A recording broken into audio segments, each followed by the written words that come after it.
نکاح سے متعلق حدیثیں۔ قال النبی صلی اللہ علیہ وسلم یا معشر الشباب من استطاع منکم الباءة فلیتزوج فإنه اغض للبصر واحسن للفرج۔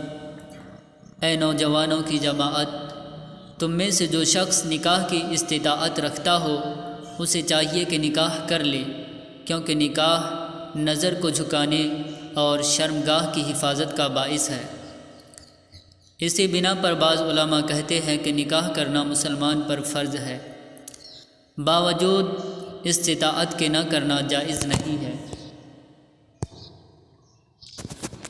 حضرت عمر اور حضرت انس رضی اللہ عنہما سے روایت ہے کہ حضور اقدس صلی اللہ علیہ وسلم نے ارشاد فرمایا کہ توریت شریف میں یہ مضمون لکھا ہوا ہے کہ جس شخص کی بیٹی 12 سال کو پہنچ گئی اور اس نے موقع مناسب ہوتے ہوئے اس کا نکاح نہ کیا، پھر اس نے کوئی گناہ کر لیا تو اس کا گناہ اسی شخص پر ہوگا، یعنی باپ پر۔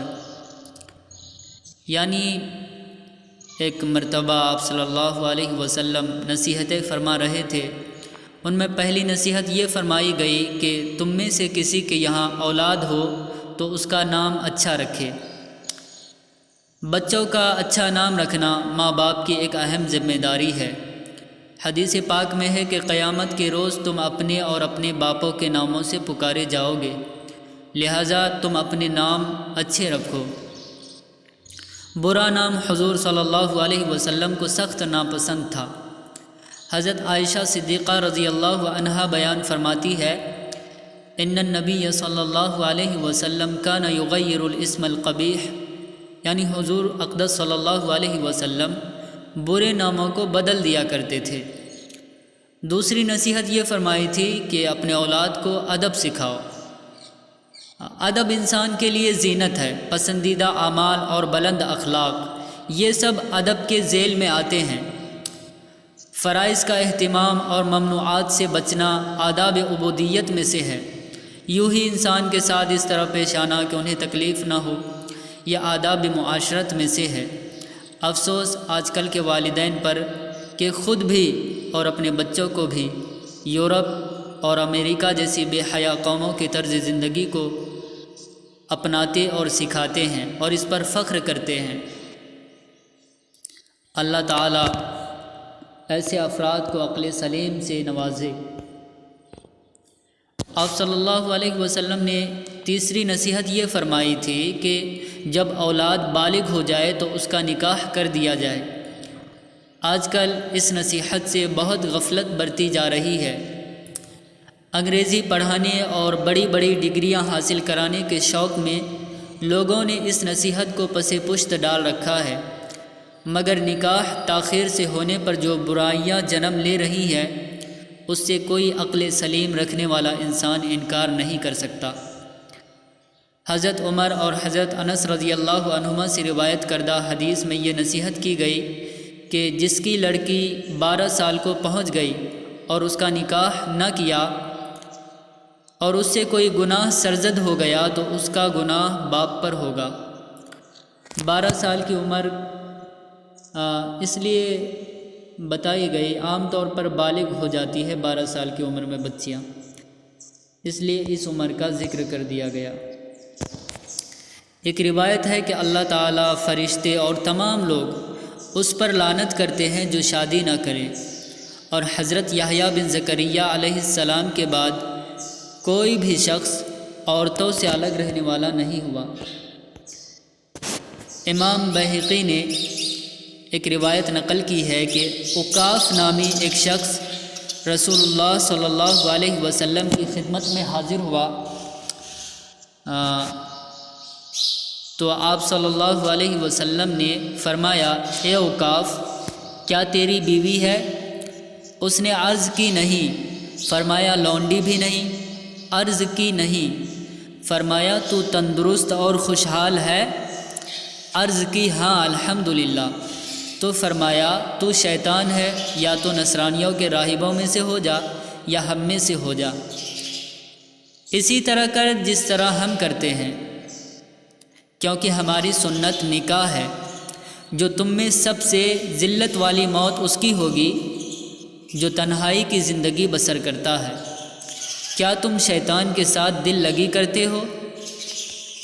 شیطان کا صالحین کے بارے میں سب سے زیادہ مؤثر اسلحہ عورتیں ہیں، مگر وہ صالح جو شادی شدہ ہوتے ہیں، پاکیزہ ہوتے ہیں، فحش گوئی سے مبرہ ہوتے ہیں۔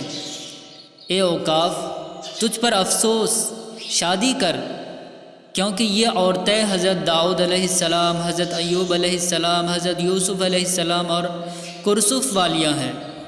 عطیہ نے عرض کی، یا رسول اللہ، کرسف کون تھا؟ فرمایا، یہ بنی اسرائیل کا ایک آدمی تھا، سمندر کے ساحلوں میں سے ایک ساحل پر رہتا تھا۔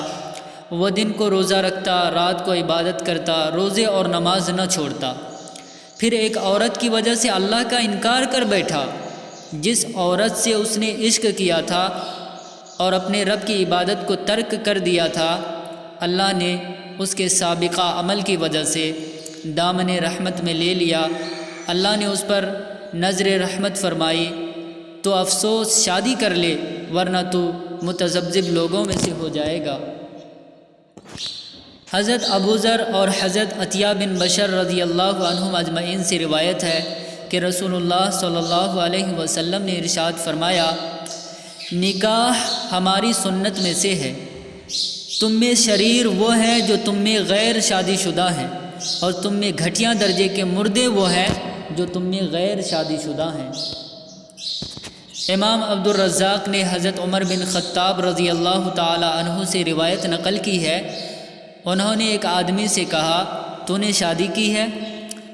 اس نے عرض کی، نہیں۔ حضرت عمر رضی اللہ عنہ نے فرمایا، تو بے وقوف یا فاجر ہے۔ امام عبد الرزاق المصنف کتاب النکاح میں حضرت وہب بن منبہ رضی اللہ عنہ سے روایت نقل کی ہے کہ جس شخص کی بیوی نہ ہو، اس کی مثال اس درخت کی مانند ہے جو جنگل میں ہو، جسے ہوائیں کبھی اس طرف اور کبھی اس طرف گھماتی رہے۔ امام سعید بن منصور اور بیہقی نے ابو نجیح رضی اللہ عنہ سے روایت نقل کی ہے کہ رسول اللہ صلی اللہ علیہ وسلم نے فرمایا، وہ آدمی مسکین ہے، مسکین ہے، مسکین ہے جس کی بیوی نہ ہو۔ عرض کی گئی، اگرچہ اس کے پاس مال ہو؟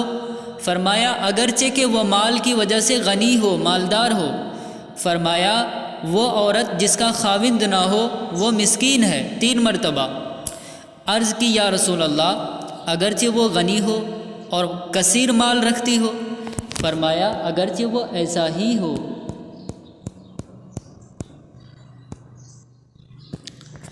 نکاح کے سلسلے میں اللہ کا ارشاد، إِن يَكُونُوا فُقَرَاءَ يُغْنِهِمُ اللَّهُ مِن فَضْلِهِ وَاللَّهُ وَاسِعٌ عَلِيمٌ۔ اگر وہ مفلس ہوں گے تو اللہ اپنے فضل سے ان کو غنی کر دے گا۔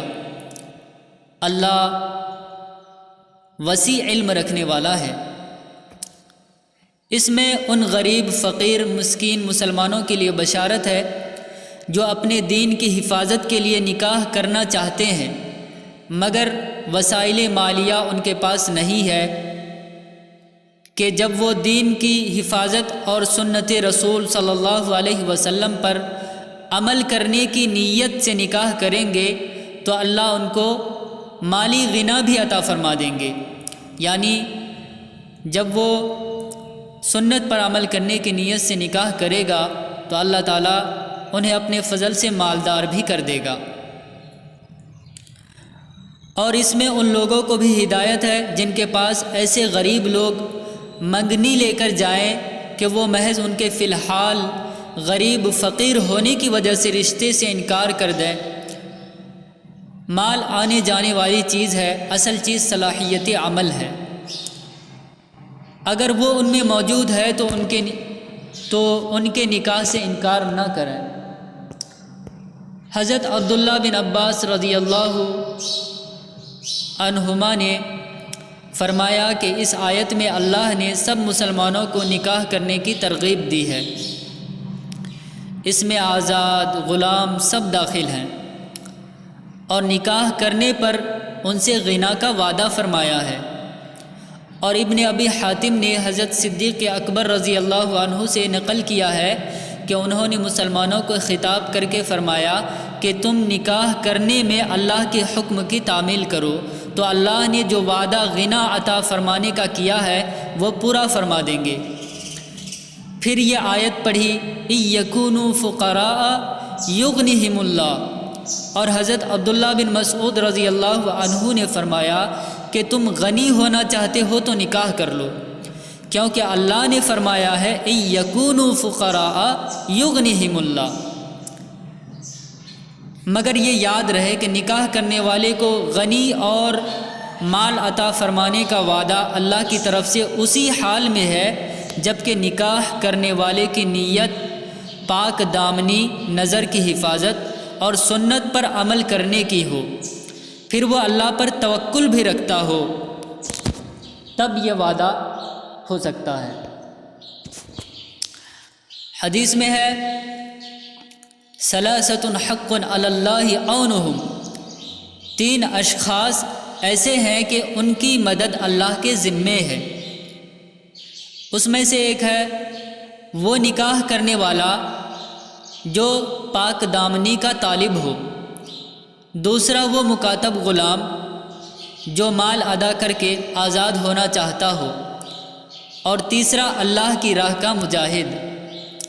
رسول اللہ صلی اللہ علیہ وسلم سے ایک شخص نے فقر کا شکوہ کیا تو آپ صلی اللہ علیہ وسلم نے اس کو نکاح کرنے کا حکم فرمایا۔ اس کا حاصل یہ ہے کہ فوری فقر اور تنگ دستی کا خود رحمت عالم صلی اللہ علیہ وسلم نے بالکل خیال نہیں فرمایا، اور نہ اس کی وجہ سے کسی کو نکاح کی اجازت دینے سے انکار کیا۔